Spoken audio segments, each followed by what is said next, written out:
قرآن حکیم میں اللہ تعالیٰ نے فرمایا کہ پاک ہے وہ ذات جو رات ہی رات میں اپنے بندے کو مسجد حرام سے مسجد اقصا تک لے گئے۔ یہ مسجد اقصا جس کا ذکر قرآن حکیم میں آیا ہے، یہ کیا ہے؟ کون سی جگہ ہے جسے ہم قبلہ اول کہتے ہیں، جس کی طرف مسلمان نماز پڑھتے تھے بیت اللہ سے پہلے، اور پھر اللہ کے حکم پر انہوں نے اپنا منہ بیت اللہ کی طرف پھیر لیا تھا۔ یہ جو بیت المقدس ہے، اسے حضرت عمر فاروق کے دور میں پہلی بار فتح کیا گیا، اور حضرت عمر فاروق وہاں تشریف لے گئے۔ انہوں نے وہاں ایک جگہ پر نماز پڑھی، اور پھر اسی جگہ ایک مسجد کی تعمیر کرو۔ پھر وہ شہر جسے بیت المقدس ہم کہتے ہیں، اور یروشلم جس کا اس وقت نام ہے، اس کو پھر واپس لے لیا یہود و نصارہ نے۔ پھر صلیبی جنگوں کے ہوئیں، اور صلاح الدین ایوبی نے دوبارہ اسے فتح کیا۔ پھر کوئی تقریباً 19ویں صدی کے آغاز میں اس پر دوبارہ یہود و نصارہ کا قبضہ ہوا، اور وہاں اسرائیل کی ایک نام کی سلطنت بنا دی گئی۔ اب اس سارا جو قصہ ہے، اس میں جو اصل مسئلہ ہے کہ ہم جو حضرت عمر فاروق نے مسجد بنانے کا حکم دیا تھا، اس کو مسجد اقصا کہتے ہیں۔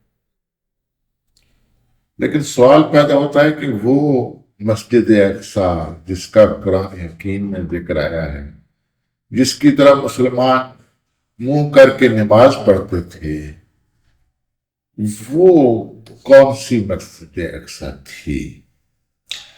جس طرح اللہ تعالیٰ کعبہ کو مسجد الحرام کہہ رہا ہے، اسی طرح جو قبلہ اول ہے اس کو مسجد اقصا قرار دینا۔ قبلہ اول کے بارے میں ایک حدیث حضرت ابو ذر غفاری سے مروی ہے، جس میں وہ حضرت صلی اللہ علیہ وسلم سے پوچھا کہ پہلا جو قبلہ ہے، جو پہلا وہ کون سا ہے؟ کہا کہ بیت اللہ، تو اور دوسرا جو ہے وہ بیت المقدس ہے۔ تو انہوں نے یہ بھی فرمایا کہ یہ کوئی بیت اللہ کی تعمیر کے 40 سال بعد تعمیر ہوئی۔ اب سوال جو پیدا ہوتا ہے کہ جہاں مسجد اقصا ہے، وہاں دو چیزیں ہیں۔ ایک ڈوم آف دی راک ہے، یہ بھی مسلمانوں نے تعمیر کیا، اور بنو امیہ کے دور میں اسے بنایا گیا۔ یہ ایک چٹان ہے جس کے ارد گرد ایک عمارت بنائی گئی، اور جو ہم تصاویر میں مسجد اقصا کی تصاویر لگاتے ہیں، وہ اکثر ڈوم آف دی راک کی تصاویر ہوتی۔ اب سوال یہ ہے کہ یہ ڈوم آف دی راک اور اس میں جو چٹان ہے، جو پتھر ہے، اس کے بارے میں یہ بھی ہماری احادیث میں ہے کہ حضور صلی اللہ علیہ وسلم جب براق پر سوار ہونے لگے تو انہوں نے اسی چٹان پر رکھ کر براق پر سوار ہوئے تھے۔ یعنی کہ یہ پتھر ہمارے لیے بھی مقدس ہے اتنا ہی جتنا یہود و نصارہ کے لیے۔ جو ہمارے کابرین ہیں، ان کے خیال کے مطابق یہ سارا احاطہ جس میں ہیکل سلیمانی تھا، جس میں اس وقت مسجد اقصا جو حضرت عمر فاروق نے تعمیر کرائی تھی وہ بھی موجود ہے، اور ڈوم آف دی راک بھی موجود ہے، اور کچھ اور بھی ہے۔ یہ سارا بیت المقدس ہے، یہ سارا جو ہے یہ قبلہ اول ہے۔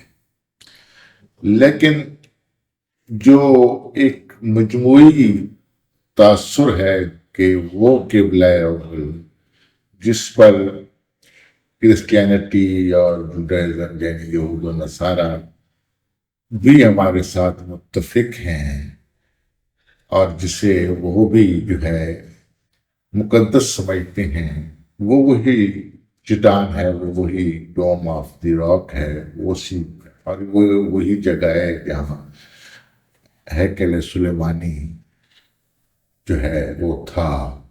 اور یہ بھی ہے ہماری کتابوں میں کہ جو ڈوم آف دی راک ہے، یا جو ہیکل سلیمانی ہے، یا جو مسجد اقصا ہے، اسے پہلی بار حضرت سلیمان علیہ السلام نے تعمیر کرایا تھا، اور یہ ہیکل سلیمانی اسی کو ہی کہتے ہیں۔ تو اس ساری گفتگو کا اس کا مفہوم اور مقصد صرف یہ ہے کہ یہ کہنا کہ مسجد اقصا جو ہے وہ صرف اور صرف وہ جگہ ہے جسے حضرت عمر فاروق نے تعمیر کرایا تھا، وہ مسجد ہے، اور ڈوم آف دی راک کو چھوڑ دینا یہود و نصارہ کے لیے کہ نہیں وہ ان کا ہے، یہ بالکل غلط۔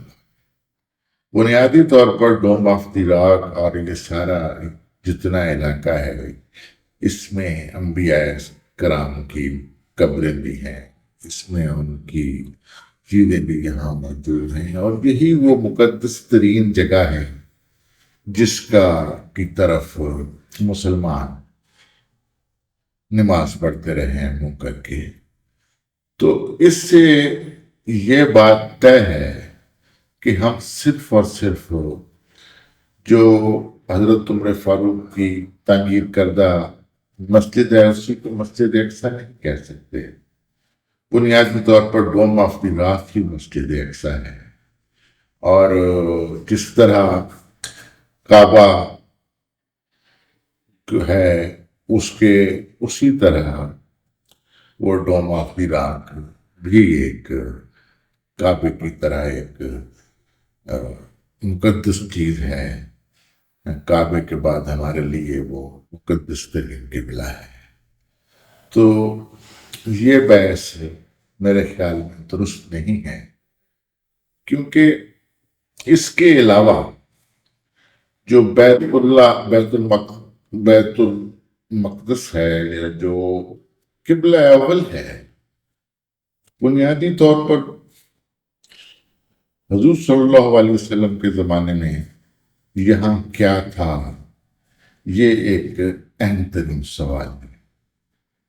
میں نے تاریخ کی کتابوں کو کھول کر دیکھا ہے، ان پر دست تحقیق رکھا ہے، تو مجھے یہ معلوم ہوا ہے کہ اس وقت وہاں یا تو انبیاء کرام کے مزارات تھے، ان کی قبریں تھیں، یا وہ چٹان تھی، وہ پتھر تھا جس کے بارے میں یہ بھی کہا جاتا ہے کہ حضرت ابراہیم علیہ السلام نے جب حضرت اسماعیل علیہ السلام کو قربانی کے لیے کہا تھا کہ یہاں لیٹ جاؤ، اور جو بعد میں ایک جو دمبے کی شکل اختیار کر گیا تھا، اور جس کی قربانی ہوئی تھی، اور جس سے ہم جو ہے نا قربانی کرتے ہیں، تو وہ اس چٹان کے اوپر جو ہے نا ہوئی تھی۔